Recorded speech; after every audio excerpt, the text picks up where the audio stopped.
డేస్లో చాలా మంది ఏంటంటే 35, 35 వచ్చినా కానీ మ్యారేజ్ చేసుకోవడానికి ఇంట్రెస్ట్ చూపించట్లేదు అనమాట. సో నీ ఒపీనియన్ ప్రకారం మ్యారేజ్ ఏందంటున్నాడా? నీ ఒపీనియన్ ప్రకారం మ్యారేజ్ మీద నీ ఒపీనియన్ ఏంటి? యాక్చువల్లీ నా ఒపీనియన్ మ్యారేజ్ మీద అంటే మ్యారేజ్ కంపల్సరీ అవసరం అండి. ప్రతి ఒక్కరికి అవసరం. మగాడిగా పుట్టినాక, ఆడదానికి పుట్టినాక, లేడీస్గా పుట్టినాక సరే ఎవరికైనా కానీ ఒక మ్యారేజ్ అనేది అవసరం. ఒక తోడు అవసరం, భాగస్వామి అవసరం.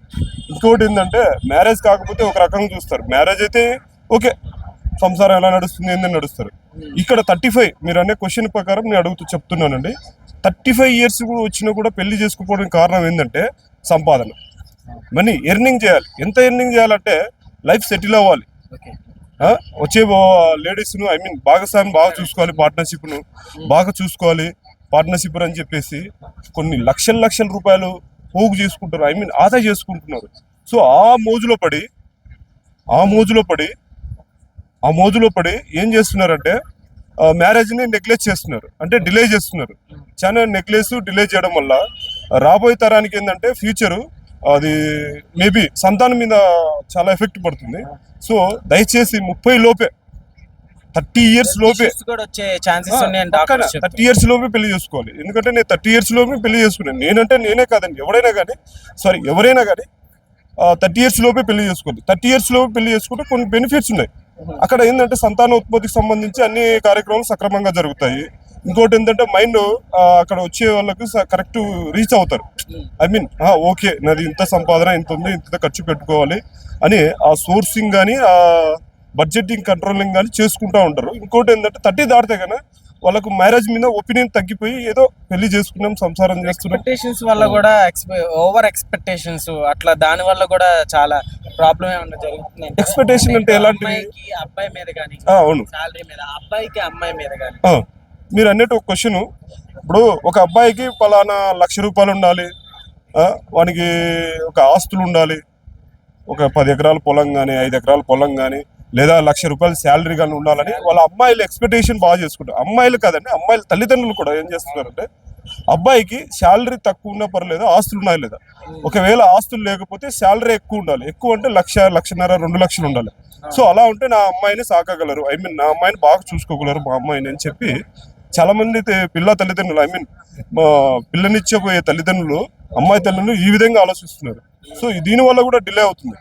ఇంకోటి ఏంటంటే అబ్బాయి చాలా సంపాదించి పెట్టుకోవాలి అని చెప్పేసి సంపాదన మీద పడి ఇప్పుడు కాకపోతే ఇంకో రోజు నేను 40 అయితేనే ఈ కాలంలో అని చెప్పేసి 40 వరకు కూడా వెళ్ళిపోతున్నారు. సో మెయిన్గా సంపాదన మీద పడి తన జీవితాన్ని నెగ్లెక్ట్ చేసుకుంటున్నారు. సంసారం అనేది జరగాలి, పెళ్లి అనేది కంపల్సరీ జరగాలి. సరే, నేను ఒక డైలాగ్ చెప్తానన్నా, మీకు మ్యారేజ్ అయింది కాబట్టి.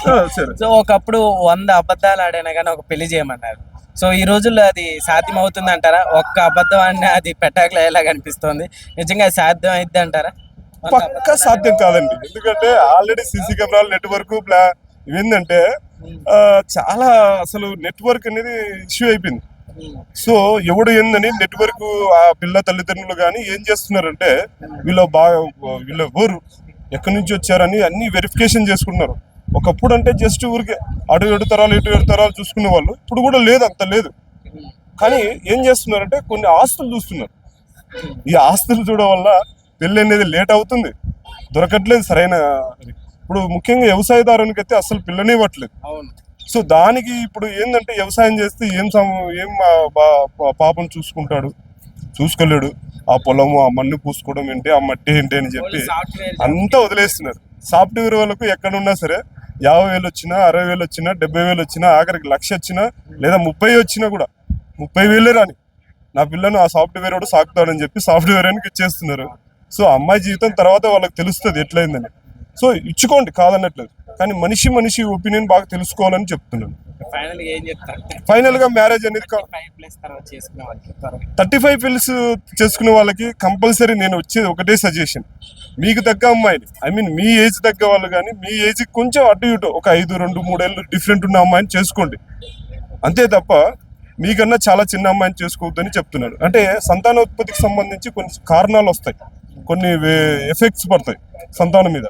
సో 35 వాళ్ళకు దయచేసి మీరు 35 ఏజ్ వచ్చిన వాళ్ళు ఇంకా ఏం నెగ్లెక్ట్ చేయకుండా దయచేసి పెళ్లి చేసేసుకోండి.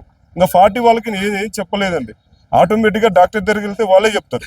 ఏం చెప్తారంటే మీకు సంతానోత్పత్తిలో ప్రాబ్లం ఉంది, దయచేసి మీ సమస్యను మీరే పరిష్కరించుకోండి అని చెప్తారు. Okay okay brother, thank you.